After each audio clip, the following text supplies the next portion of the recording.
I took a container of bird seed out and was going to spread it out and decided the sidewalk was too messy with the snow and shells from the sunflower seeds. I was going to clean it off before I spreaded it.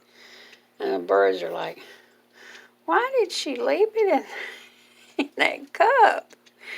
And they're coming up fussing over it.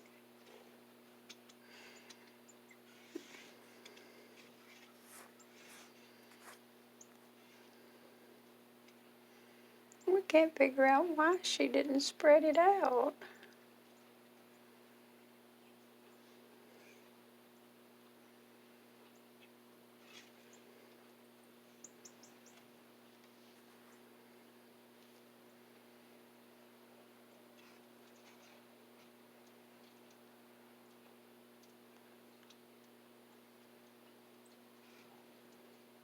I guess I better get out here and spread it out.